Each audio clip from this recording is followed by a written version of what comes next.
गीता भागवत की।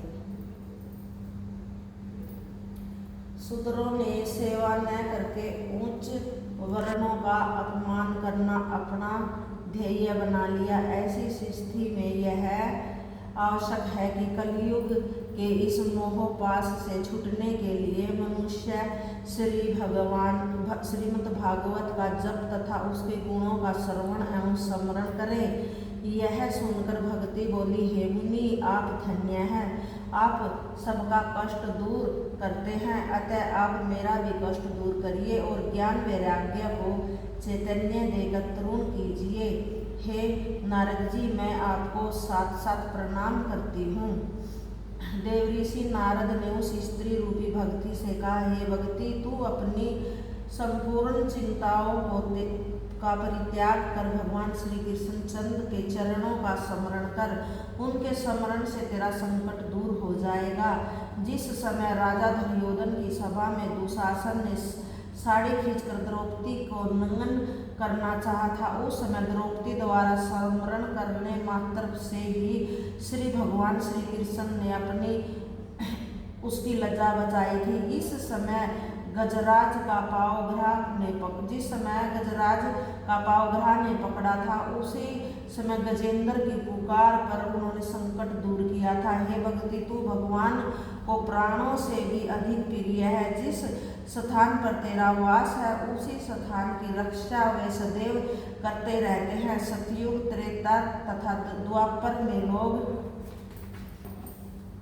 बहुत जप तप यज्ञ दान तथा धर्म करने से ही मुक्ति को प्राप्त करते थे, परंतु इस कलयुग में केवल तेरी कृपा से ही सब जीवों का उद्धार हो जाता है।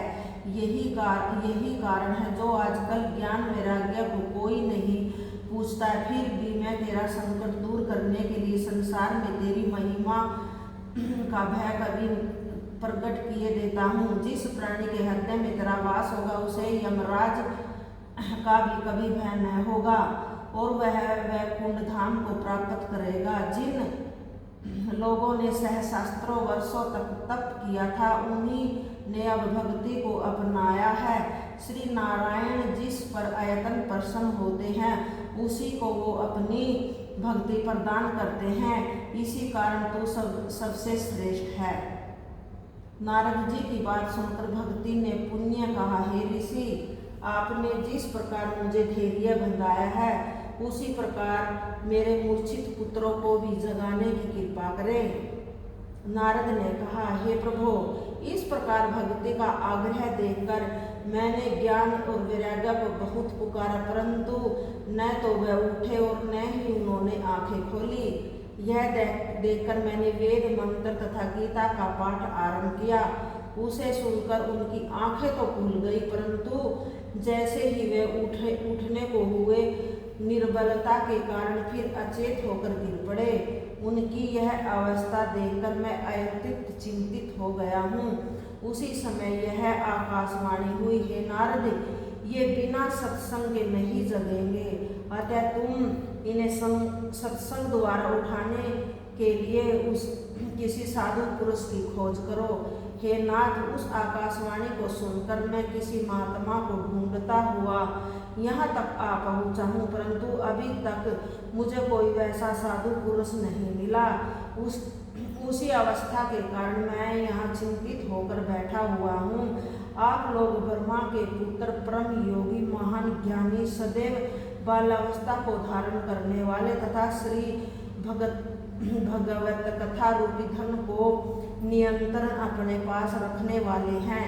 आपकी तपस्या महिमा का वर्णन नहीं किया जा सकता। आपने ही अपनी शक्ति द्वारा वैकुंठ के द्वारपाल जय और विजय को पृथ्वी पर गिरा दिया था। ऐसी सामर्थ्य और किसी में नहीं मिलती। अतः जिस प्रकार आपने मुझे अपने दर्शन प्रदान किए, उसी प्रकार भक्ति तथा ज्ञान वैराग्य के संकट को भी दूर करें, जिससे चारों वर्णों के लोग आपके यश का गान करेंगे तथा कलयुगवासियों का हृदय भी पवित्र एवं शुद्ध हो जाएगा।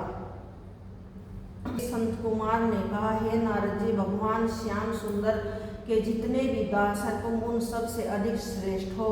तुम्हें भक्ति का दुख दूर करने के लिए उपाय करना उचित ही है।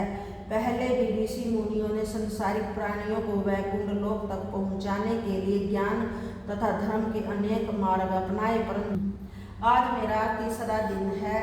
आज के विषय में मैंने ज्ञान और वैराग्य के बारे में जाना कि श्रीमद् भागवत पुराण से ही उनकी मूर्छा दूर हुई और वे स्वस्थ हुए। जय राधे दामोदर।